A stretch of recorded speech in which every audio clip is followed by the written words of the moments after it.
I'm ready to slash and burn. No quarter. I am going to be uncomfortable and all over you from start to finish. Hello, everyone, and welcome to another episode of Outside of the Box for BattleBots Breakdown to talk about the last couple of weeks. We're literally recording this on Thursday after we both watched the episode. Hot off the presses. Hot off the presses. So we're both in super hype mode about this last episode, but we're going to talk about two of them. So, you know, last week and this current week that we're in, and there is a lot to talk about. Yes, there is. A lot of things to digest. So we're going to go back to the last week. So it's, you know, the episode's like, you think, okay, like the main event is like the big one, and it was, but at the same time, you don't expect the first match to be like, what did I just see? Now I'll admit that I may have known ahead of time what the result of the match was going to be. So I somehow may have had foreknowledge to know that. But yeah, so it was RIPperoni versus EndGame, which also I know, pizza. I'm going to add that, just as a side note, because I personally found it interesting, that of all of the ideas of BattleBots to have, they had Ethan from Riptide commentating during the match. The only thing that I wanted to say is he was very reserved, very, very reserved compared to like the level that he's normally at. So I just had to add that in there. But so yeah, RIPperoni versus EndGame. This was definitely a match of forks. The various kinds of forks, because, you know, EndGame had some issues with their forks, and RIPperoni had actual forks on their robot, which is one of the greatest things that I think I've ever seen. And also I'm going to add, because, you know, like when I talked to Anna about the pizza toppings, that they added kiwi as a pizza topping for this particular match. I've never had kiwi pizza, but, you know, like I guess it works for fighting EndGame. But yeah, they definitely delivered pepperoni and pain. I thought it was interesting because, you know, there's been other situations where a very dangerous robot ended up getting stuck, and the other robot opted to not attempt to free them because that could be a very dangerous thing to do. RIPperoni did not have any fear and just got them right out of there and still managed to win, even though EndGame was still functional. Yeah, this match was everything. Like, right out the box, I was like, oh my God, did they just get stuck? I'm like, that's not real. Is that real? And then I'm like, okay, do they leave them? And then, like, here comes Fred and Anna. Nope, we're not. We're playing the game. Let's go. We're here to fight.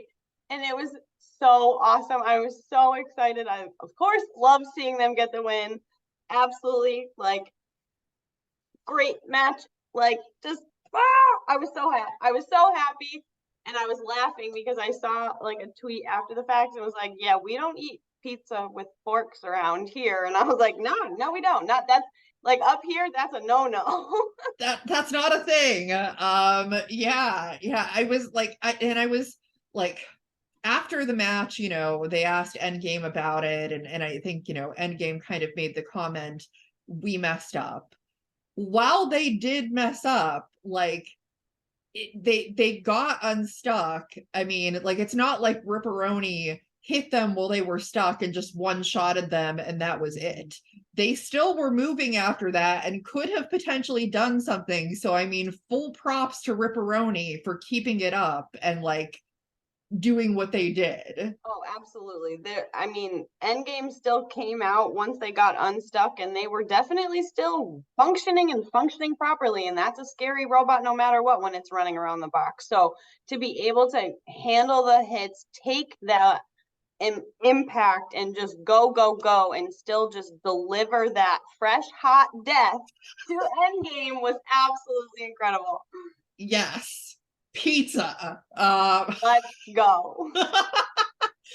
Yeah, I love it because like I love that robot so much, and I'm so happy that, you know, after that first week not going the way that they wanted it to come back with that, where like everybody's like, well, I guess, you know, they didn't do that great in the first week, so they're certainly not going to be able to do anything against Endgame.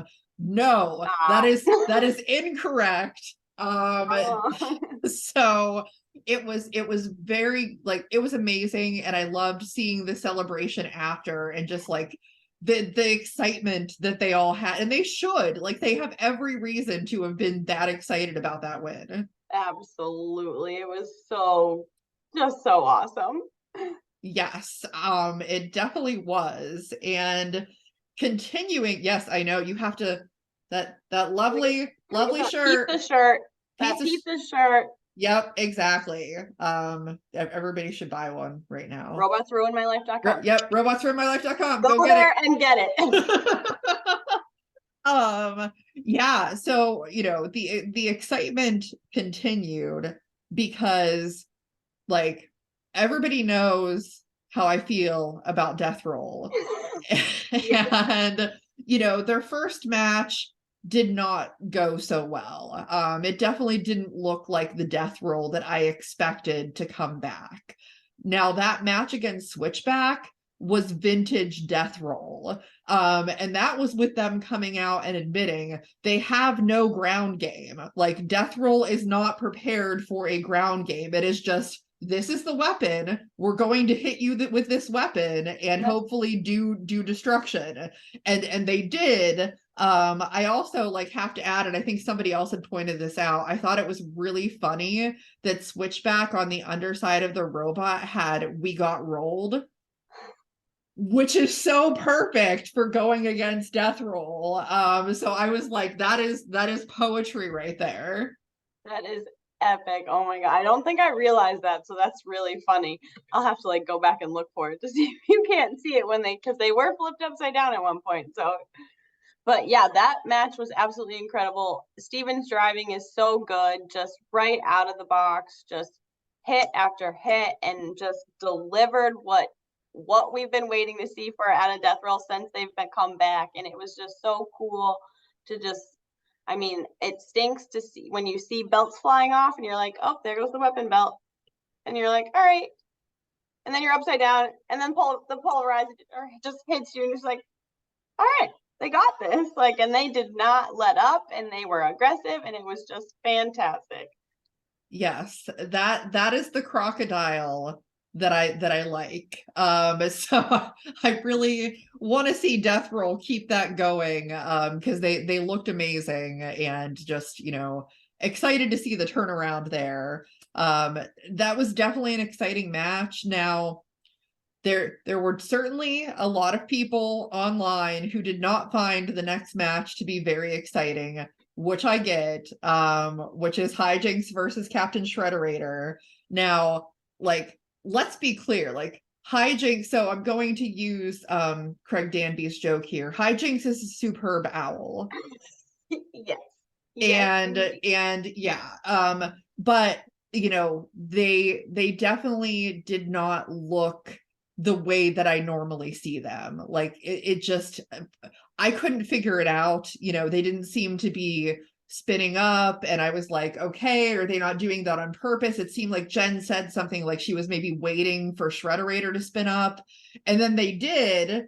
And then like that's kind of where the match turned. You know, I couldn't tell exactly what was wrong with Hijinks. But I didn't know if you had a different perspective. No, it was hard to tell, and I was trying to pay attention, and I usually go back and watch episodes twice too, because I like to pay attention to different things each time. And I was wondering the same thing, because you hear Jen in the background basically say, like, I'm giving them space to spin up, but it never seemed like Hijinx's weapon got full up to speed. And I do wonder why, because I mean, they were really good on the defensive and being able to swing their tail around and kind of deflect the hits, but that weapon really never got moving and delivered those like powerful blows that we need it to. Yeah, I thought it was pretty interesting because, after the match, I think Chris and Kenny made some kind of remark about both bots now being 0-1, but they might as well be 0-2 because of how they had performed. And I mean, I can't say that I disagree with like that thought, because I mean, yeah, like wins are good, but obviously it feels a lot better when you win well. And I don't think for either of those teams, the wins that they had were like really definitive wins. It's just they happen to be the better bot.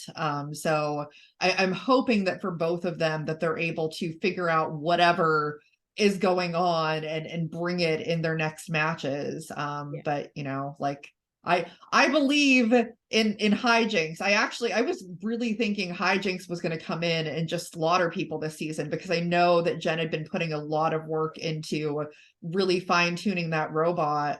So I'm hoping that things turn around.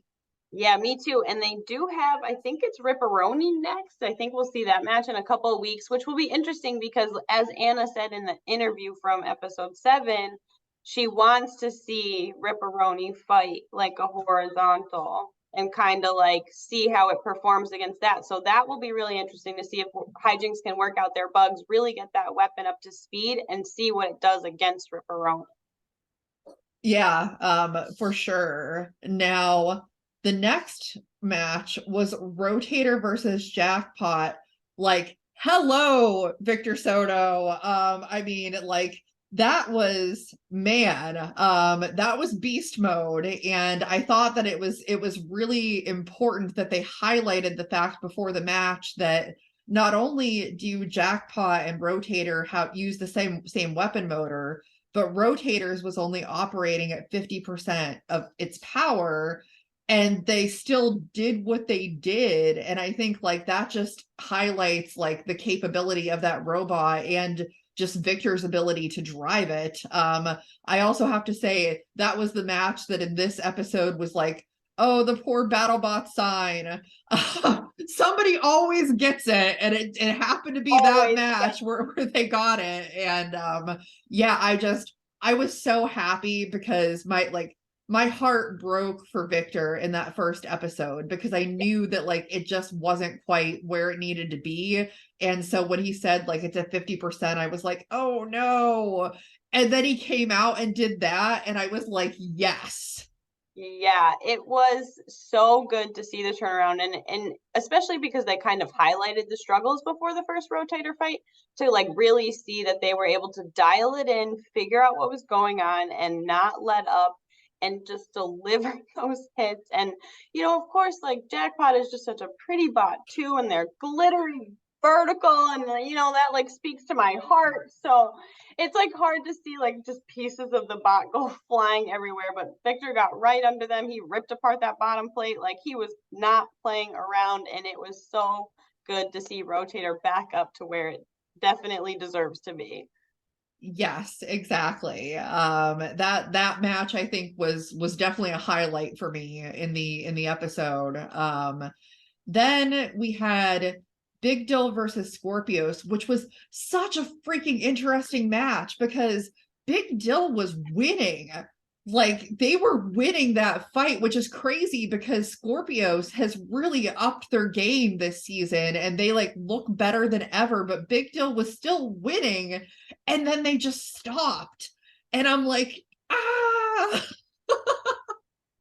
I always hate when it just stops, because you're like, what happened?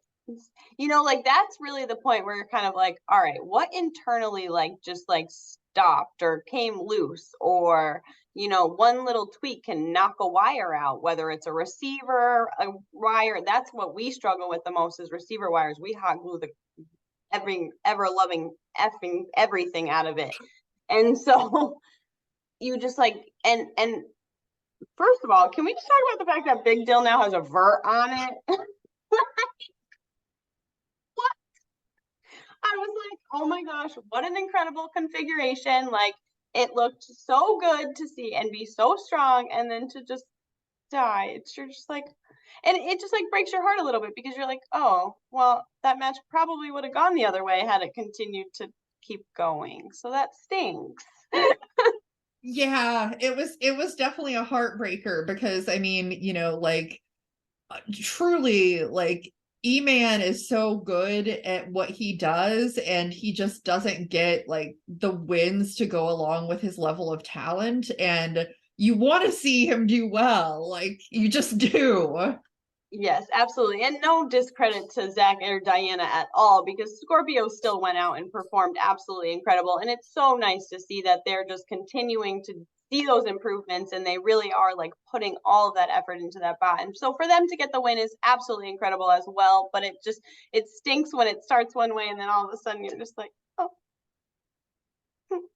Yes, exactly. Exactly. That was pretty tough to have to watch. But yeah, like I am thrilled that Scorpios is doing so well. I mean, I just like I obviously I love Zach and Diana a ton. So yeah, we'll have to see how that continues. Now the next match was Banshee versus Valkyrie, and like I've just got to add that the level of nerdiness that David has achieved is epic.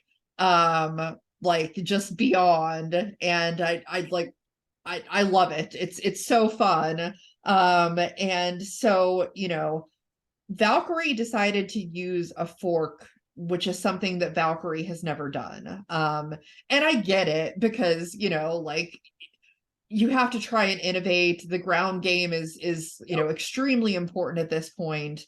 But it got ripped off, and if you can't use the fork, then it really is kind of a hindrance to have it, because then that counts against you in terms of damage. Like if you have no fork to begin with, there's no fork to damage. So there's that, but of course that's a hindsight thing. And like the other thing that I really noticed, they happened to catch on camera right before the fight started that one of the other Valkyrie team members said something to Lucy about like, pretend nobody else is here, just see the robot.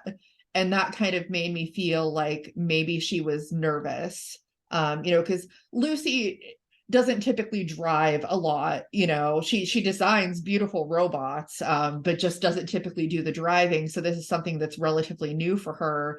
And like I felt so bad because like she's absolutely one of my favorite people. I want her to do so well. And Valkyrie ended up flipped, and the fork got ripped off and just really wasn't able to do anything. And but good on Banshee for like taking advantage of that and getting the win. Oh, absolutely. And I always love when they come out with new configurations. So like the huge just wedge on the front of Banshee. You're like, okay, David, hey, what's up? Like you're here to play. You're here to get the ground game. You were gonna get under Valkyrie. Like you're not messing around. But this at the same time, like it's also really incredible, even though Valkyrie got flips upside down, Lucy was still able to drive the entire 3 minutes upside down, which is so much credit to the design of the robot and how durable it can be. But yeah, it really stinks that like she came in with a fork, she had a plan, she thought she was going to get that ground game, and all of a sudden David was just like, no, not today. We're not playing that game. And he never lets up, and he's such a good driver about that. And he was just like, go, go, go, I'm going to get this. And he did. Yep, absolutely. So Banshee's the new flipper on the block, and has a lot to prove because there's a couple of really good flippers already in the game. So that's they got to do that. And of course that led into the big dramatic fight of the night, Tantrum versus Hydra. I thought it was so interesting. There were a couple of things that I noted from like stuff that they said the whole night. One of them was about like people thinking that Tantrum got lucky last year and stuff. And 7 wins in a row, that's not luck, like not even a little bit. So like all credit to them for what they were able to do. And then the other part of that is that like the big thing was we got to set the record straight who won that match. Tantrum did set the record straight and they beat Hydra again. So, you know, and what I thought was the most interesting about that is because one of Hydra's big advantages that they've always had is the ground game.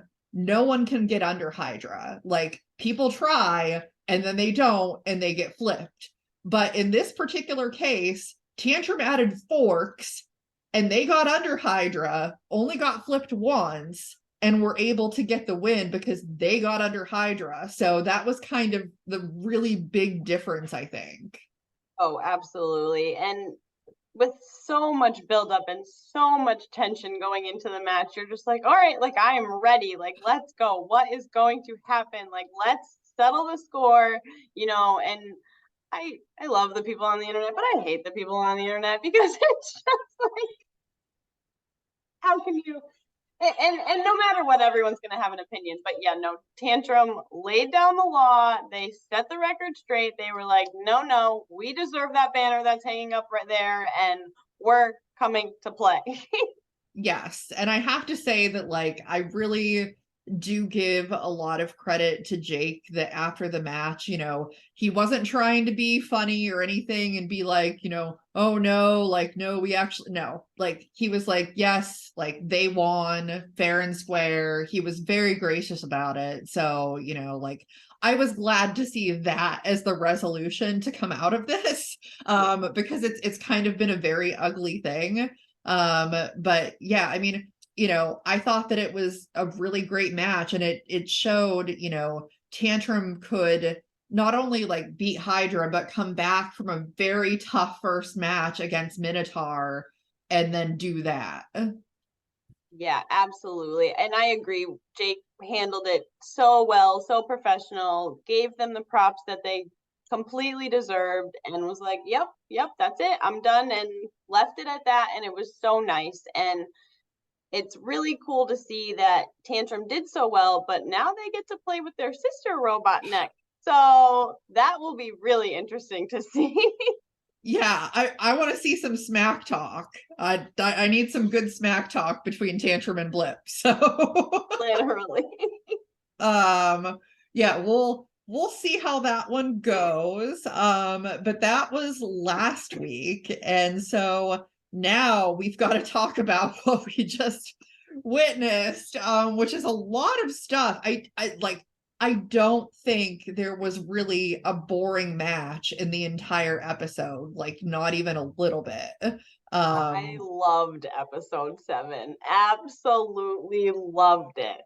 Yes, there was quite a bit of carnage, and so we'll talk first about Bloodsport versus Gigabyte. So, like, I've said this before, but I love Bloodsport's weapon blades and all of the creative names that they have for them. Like, I'm just waiting to see, okay, what's this one called? And this particular one is called the Wheel of Misfortune. And so that was fun. And then I also, you know, for fans, I don't know if you noticed that they had painted Kilobyte on the front of Bloodsport.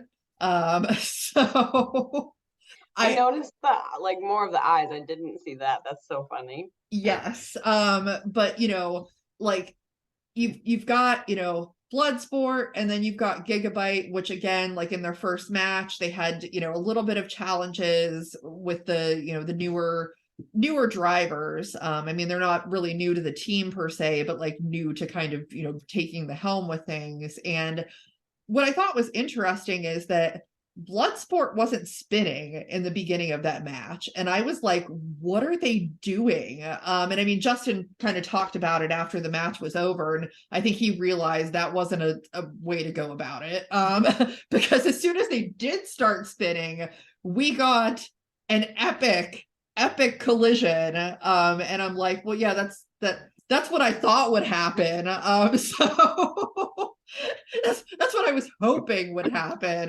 You know, but yeah, like that big shot certainly did something to Gigabyte, and it just wasn't okay after that.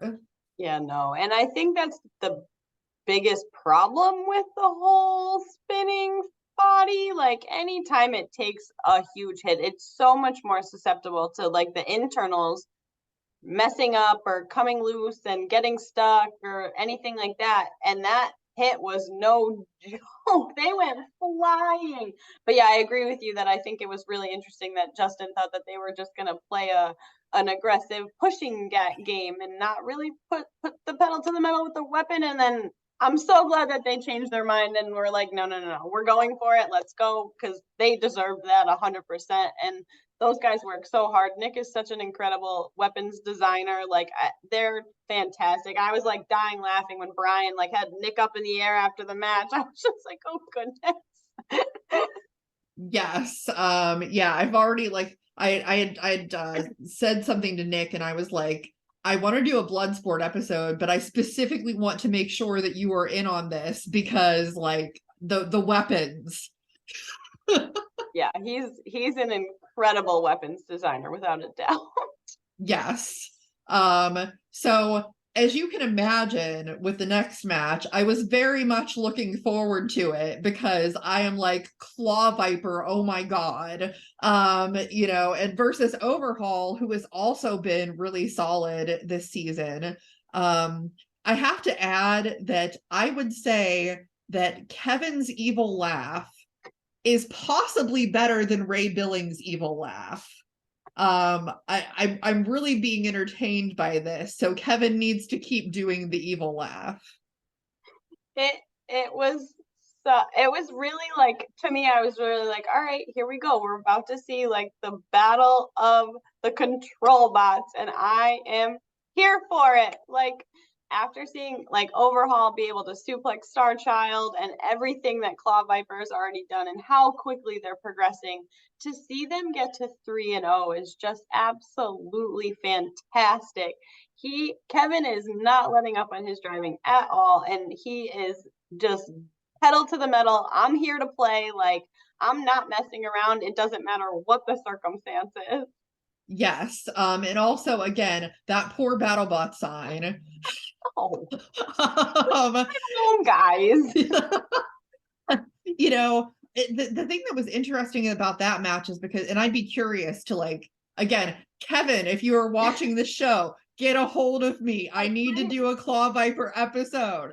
But we're gonna keep asking. We're gonna keep asking.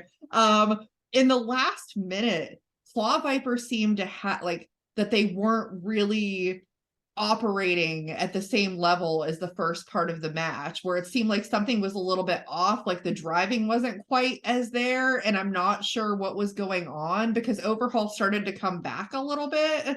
But then that last lift at the end, I'm just like, okay, awesome, like more of this.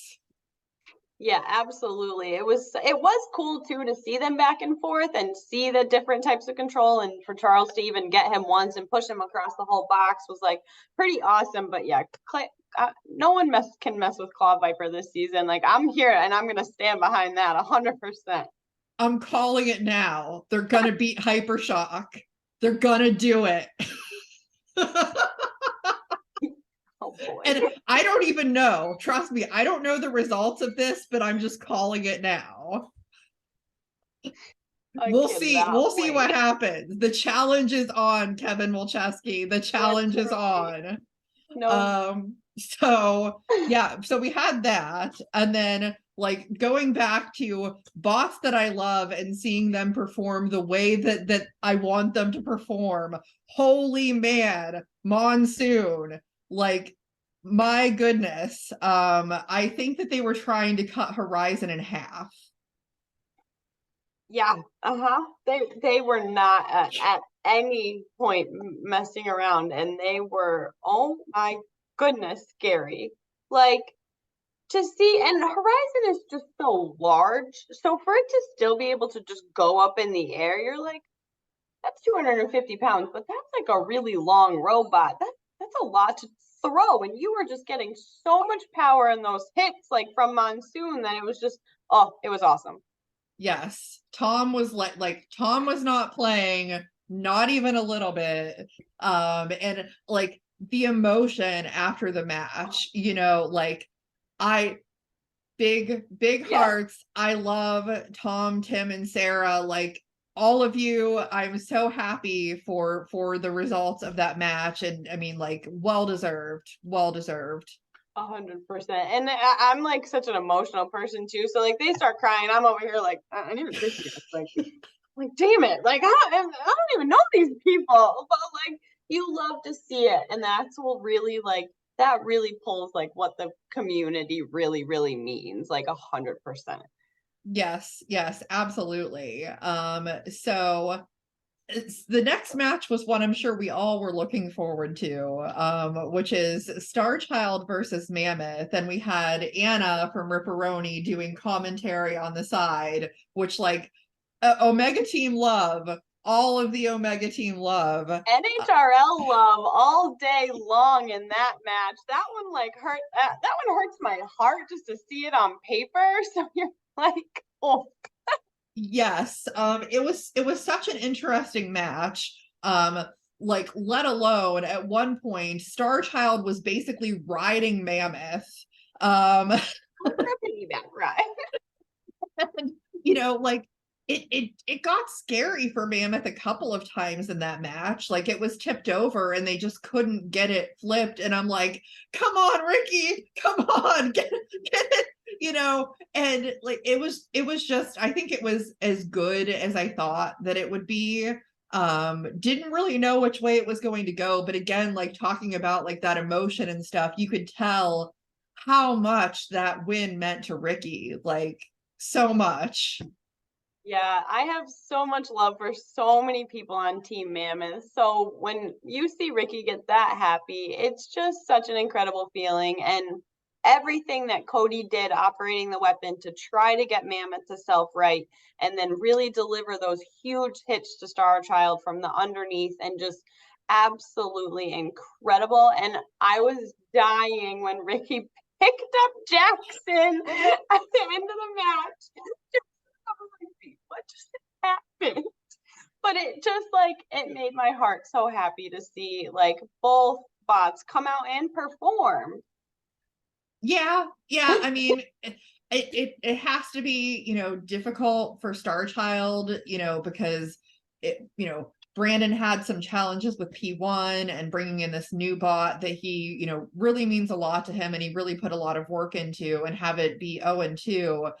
At least though, I will say in this match, it looked really good, you know, like it got some hits in there and stuff. It's just, you know, sometimes it takes time to fine tune and figure out what's going to work. And Mammoth is not exactly like the easiest robot to go against anyways.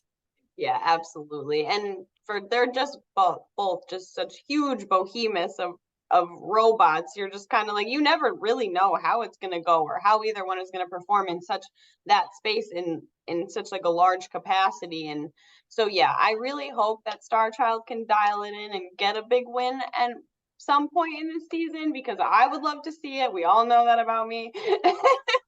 But I'm so happy for Ricky and everyone on Team Mammoth because they work so hard and they deserve that.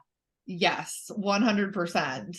Now then we go to Triton versus Copperhead, and my God. So first of all, we have to talk about Copperhead's entrance into the arena, which was truly epic. Lindsay, I love you so much. It was great. And then, you know, like Triton was moving around and got a couple hits on Copperhead, and I'm like, okay, you know, this is going to be probably a pretty back and forth match. And then Triton just exploded. Yeah, yeah. You never really want to see an entire gearbox explode and have the housing of everything of your internals just out there on the BattleBots floor. That's not how anybody wants to go out. But Copperhead is just so powerful, so incredible. It's such a compact little robot. It's there to deliver those hits, and Luke is so awesome. And yeah, their entrance had me dying. Yes. And I also, again, like have to send big hearts to Shay. So first of all, Shay's face when that happened. But like she is the best girlfriend ever, because you could tell she was really trying to be like, it's okay, Brad, like it's fine. Yeah, it's just that was a rough one for Triton. Yeah, definitely a rough one. And hopefully, like, it's just a whole gearbox repair, everything back in, the internals and everything else is working fine. And they didn't take too much damage elsewhere to the bot. So we'll see going forward how they fared after that match. Yes. Now I need to ask Shay, is that the frame of Triton that they turned into a Christmas tree? Oh. I need to know if it's that specific one. Need to know, Shay. We need to know. And then so the next match is Lucky versus Kraken. Matt versus Matt. And so like obviously, like I have big love for Kraken. Kraken is a Pokemon. I love Pokemon. My daughter wants to marry Matt and Sarah's son, apparently. So there's that. But like I want to see them do well, because when you take a bot like with a design that you love so much, but then you make that change because you want to make it more competitive, and then you go through all of that, and then you're still not getting wins, has to be hard. Now I will like that first match, Kraken looked great. This match, it seemed that they were having some drive issues. And I would be really curious to know specifically what might have been going on. But I think like the other side of that too is that Matt Olson is such a good driver that you can't have issues, because if you do, then it's over.